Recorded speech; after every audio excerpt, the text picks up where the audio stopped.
Hi teachers, so this quick video today is going to walk you through the grades section in Google Classroom.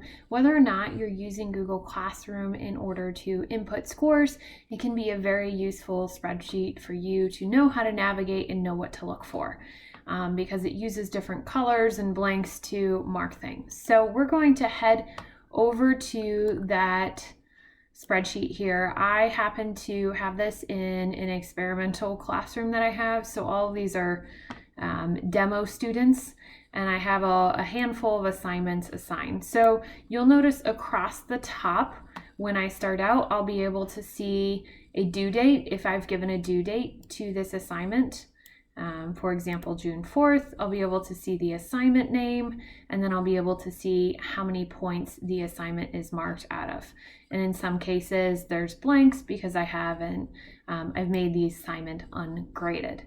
So rewinding for just a moment, how did I get here? Well, I simply go to Google Classroom and I click on the last section on the right called Grades.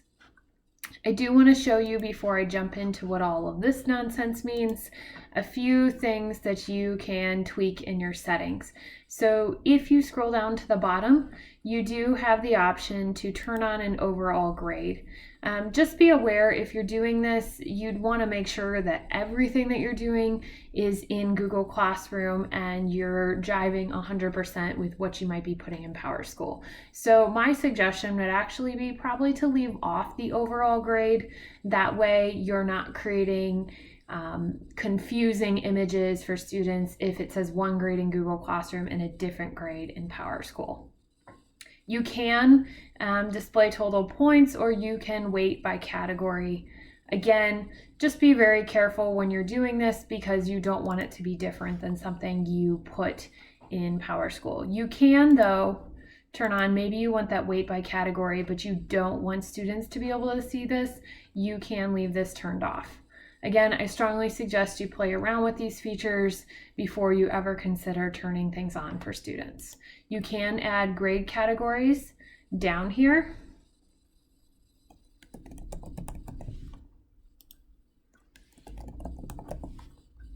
And then maybe I have my percentage. Okay, so I have that turned on at the moment, but I have it left off for students. So if I were to go back into any of my assignments on this main grade page, I can click on the three dots and I can select to edit my assignment at any time.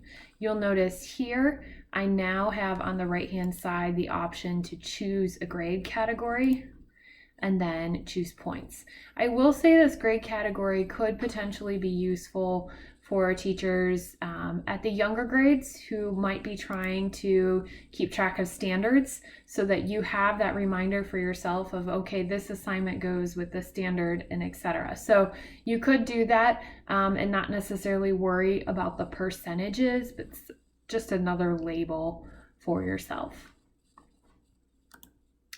Okay, so heading back to this grade page, we have at the top, it's going to show us our due date. It's going to show us the name of the assignment, which is hyperlinked, so I can click that to go directly into the student work page, where I will be able to see all of the student work. I can click the three dots and delete assignments from this section, or automatically return all the assignments from this section as well. So looking across the grid, there are a few things that I will see. First off, I'm going to see some things that it cannot give a class average for. It's NA. And the reason why you see NA is because notice there is no points associated with this assignment.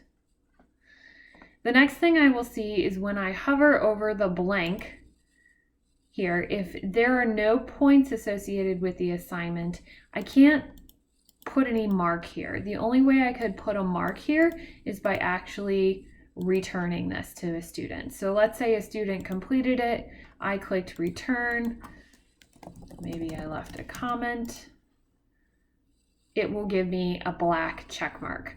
So a black check mark on an assignment is when the assignment has been returned to the student. If you see not assigned, it means that this assignment the student was an exempt from, so this was never assigned to them. If you see green in either blank/points or turned in means that the assignment has been turned in. So when an assignment is turned in by a student, if there are points associated with the assignment, you will see blank/100. That basically is an indicator to you, hey, you need to give them a grade. Okay, it's given them a grade. It does say that this grade is currently a draft because I have not returned it to students.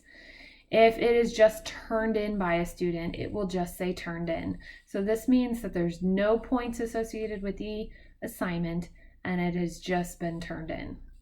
Now, if I have added all my points and I'm ready to return this to a student, I can click on the 3 dots, click return, or I could have used the shortcut there, which is Control-Alt-R.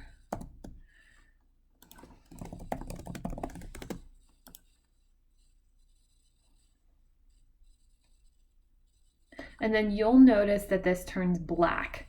So green means it's turned in, black means it's returned, blank means that the submission has not been turned in at all. So you've got blank, green, and then black. So a couple of things you can do. I can see some other assignments here that I put in the grade, but I haven't returned the final grade to students. And in this case, this assignment has been returned to students, but there was no point grade given on it.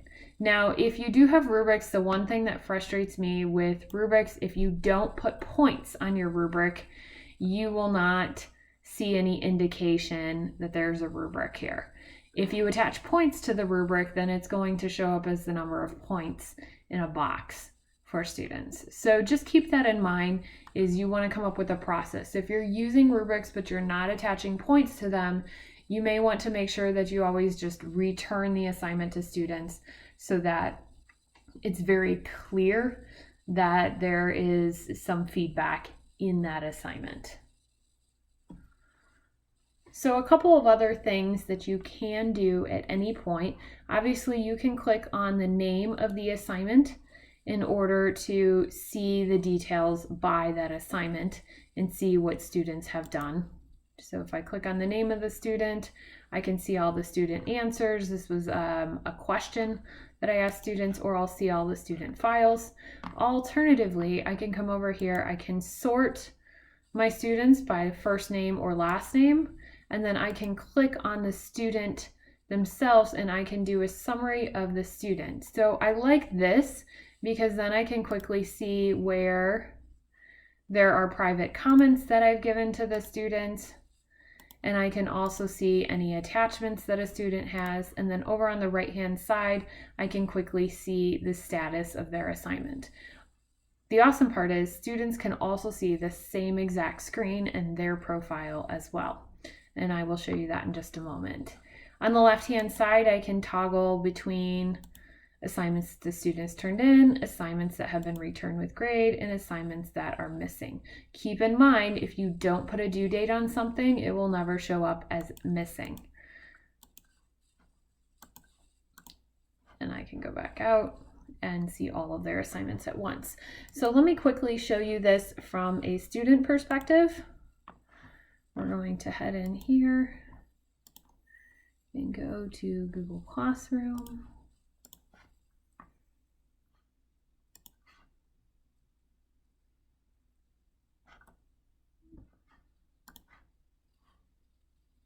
Okay, so once a student is in Google Classroom, if they go to their classwork tab in that Google Classroom, they'll be able to click View Your Work and then see that same exact page that they just saw of the teacher. The thing I love about this page that I haven't found anywhere else in Classroom is students can quickly see which assignments have private comments on them. And so that's not something students can see by just being in the classwork page, and so oftentimes students don't know to go look for it. So if they click View Your Work, they can quickly see where there are private comments, either from the teacher or things that they have added in there. Okay, so back to the teacher side of things. Oops, wrong account. Here we go. Back to that teacher side of things. Just a few things that you can do to help yourself keep track of assignments or things to think about. Think about points. And I know that points, the minute we add points to things, it often takes away learning just for learning, and it becomes learning in order to get a certain grade. But maybe you develop a policy in which students get 0 or 1 point, and it's not necessarily the final points that go in the grade book, but there are points related to whether or not the assignment is complete. You might also use rubrics and actually unattach points from the rubric, so then a student can quickly go in, see that rubric, see how they did on the assignment, and get further information. And if you're interested in learning more about rubrics, there is a module that will teach you all about that in the Get Feedback module. So another thing that you can do when you are on your classwork page is you can use emojis or different things to help you quickly sort through assignments. So for example, let's say I went into this assignment. I can see 4 students. It's been assigned to 4 students. And I forgot to return things, but if I look over here on the left-hand side, I see the last private comment that I wrote to students. And it's just going to be the first section of that private comment, but you can quickly scroll through your list and see, oh, okay, Birch and Chestnut, great job, their assignment's done, it's ready to be returned. These 2 haven't finished that assignment. Maybe I need to return it so that they can go back in and fix things, but I could even leave them a private comment here, letting that post.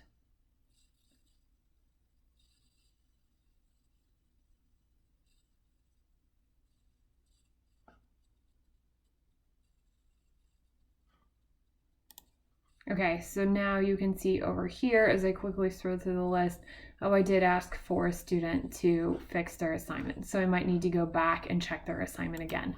And these little private comments will show here even after this has been returned to students. So let's say I return this work to students. If I don't add another comment, then I can quickly see that snippet there. So that's one way you can do it. Another way you can do this is to either use emojis in your private comments or emojis attached to the front of the assignment name after you're all done with something. So maybe you develop some type of code and you give them maybe a blue check mark. Let's get rid of these and blue check mark. I'm using an extension called Joy Pixels right now. And so if I give them the blue check mark, now that probably isn't the greatest indication.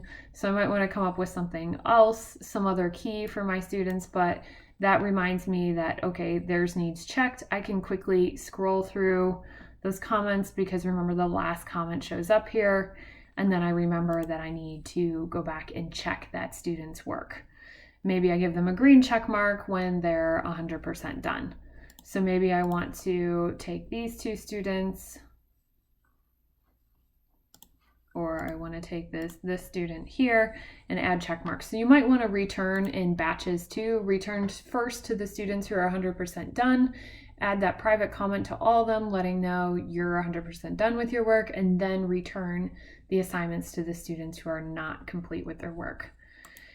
You also may want to mark assignments in some way so that you know that, hey, we're done with this assignment, we've moved on, but it's still here. So I can actually go into edit assignment at any point, and let's say I'm going to get that check again, but I want to use the green check, and then I'm going to add the green check to the front of this assignment title. So then when I look at this assignment title on my classwork page, I'll see that green check mark in front. So that's my reminder that, hey, we've taken care of this assignment.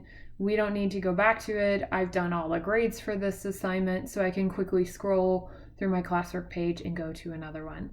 In the end, when you're using the grades tab and when you're thinking about how to manage, it doesn't necessarily matter, or there's not a right way in order to do it. It's more about consistency and communication with families. So if you're using points or you're using some special rubric, make sure you communicate that to families. And it may even help to add a demo student to your classroom. Everyone has access to these test students, and create a video for families explaining how you're going to be scoring things. Make sure families know how they can get to that view your work page, so then at any point they can check and see what things that they still have to do. Make sure that they also realize that there is a to-do list that will show them things that they have to do in every single class they have. So helping families understand that will help them just better be able to navigate your Google Classroom.